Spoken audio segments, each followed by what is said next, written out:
Mrs. Glidewell. I am so excited to be here today and get to share with you a writing lesson. We're going to talk about figurative language today. You might be asking yourself, figurative language? I haven't heard of that. Well, let me tell you what it is. Figurative language is when you use a word or a phrase that does not have its normal, everyday, literal meaning. Now, there are a few different ways to use figurative language. It could be used in the form of a simile, an idiom, a metaphor, onomatopoeia, alliteration. There's all kinds of different ways to make your writing pop. And that's why we use figurative language, is we want to make our writing exciting and make the reader want to read it. So I have 3 different books here, and I have 3 totally different books that I'm not going to read to you today, but I kind of want to share with you. This book, The Great Fuzz Frenzy, if you haven't read it before, get your hands on it. It's super funny, but this book uses figurative language. We also have a chapter book, Tuck Everlasting. I'm kind of limited on my chapter books here at home, but this book, right off from the bat, uses figurative language. And The Best Place also uses figurative language. So this is something that we as 3rd grade teachers want to teach you, because we're not just saying it's important, but these authors also think that it's important to make their reading pop and to make the reader more engaged as they're reading. It brings their writing to life. Today we're going to talk about similes and what similes are. So that's going to be our focus of our figurative language lesson today, is the use of a simile.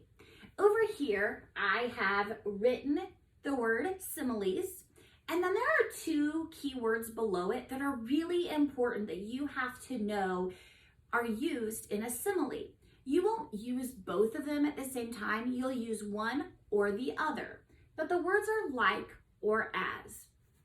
Now on the slide that you have my video on right now, right above me, it says a simile is a type of figurative language that compares one thing to another thing using the words like or as.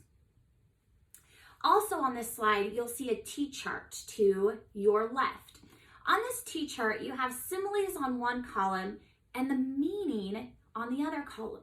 It's really important that when we use similes in our writing, that the people also understand the meaning of a simile, because it doesn't help our writing unless they make sense, unless we are comparing items that make sense. Now, we have worked on comparing a lot this year in our reading lessons. We've compared story to story, we've compared character to character, setting to setting, themes, lessons. We have compared a lot.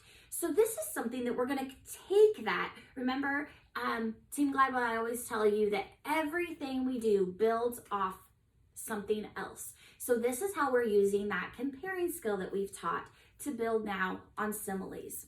We're comparing. So if you look at our T-chart, I have 3 different similes. The first one is Sally sings like an angel. You will notice my word like is highlighted. That's a key point of knowing that this is a simile. We also have to be able to identify what 2 things we're comparing. We're comparing how Sally sings to an angel. So those are our 2 things we're comparing. In order to get the meaning, you have to know how an angel sings. And an angel sings beautifully. They're talented. So when we look at this, if we're saying that Sally sings like an angel, the meaning of this simile is that Sally is a talented singer and she sings beautifully. Our next simile is his words were like shards of glass. Like is highlighted because that tells us that this is a simile. I also need you to remember though, just because a sentence has the word like or as does not mean that it's a simile. You have to be comparing 2 things using the word like or as in order for it to be a simile. But in this simile of his words were like shards of glass, we're comparing a boy's words to shards of glass. Now let's start with shards of glass. I know as a mama that if I break a glass on my kitchen floor, I don't want my babies to come and walk on those shards of glass. Why? Right, they're gonna hurt their feet. They might bleed, they might get glass in the bottom of their feet. It wouldn't be good. They're going to get hurt. So we look at this and we look at, here's a boy and his words, and we're saying his words are like shards of glass. We know that the real meaning of that simile is that his words are hurtful. Then our final simile is Jane is as busy as a bee. So we know that a bee is constantly working. It doesn't matter what it's doing. It's just always working. It always has a job to do. I think back to the Bee movie. If you haven't seen that, it is on Netflix right now. But the Bee movie talks about how they go to like elementary school one day, high school the next day, college the next day, and then the next day they have a job and they're constantly working. And that's exactly what a bee does, is they're always working. They never find time to just rest. So when we say Jane is as busy as a bee, we know that Jane is constantly working. She doesn't find time to rest.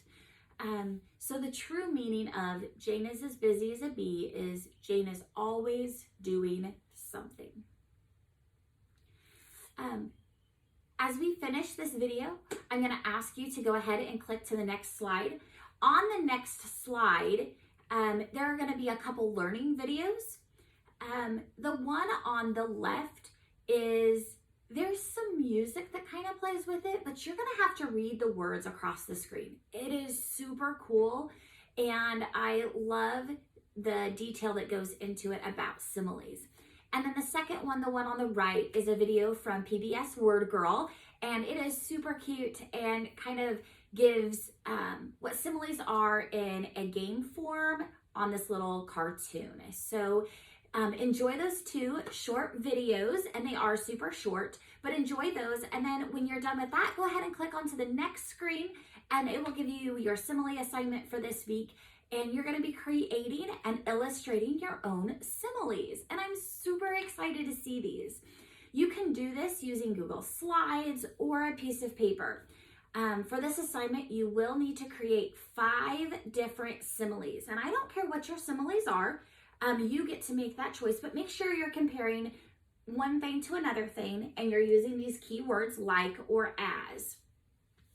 I have provided an example for you on the screen on your third slide. So if you have any questions, there is an example. When you create your simile, I also have to have the meaning. I need you to write what the meaning is, and that is also on the example that I've provided. So I want you to have fun with your simile project, enjoy it, and be super creative.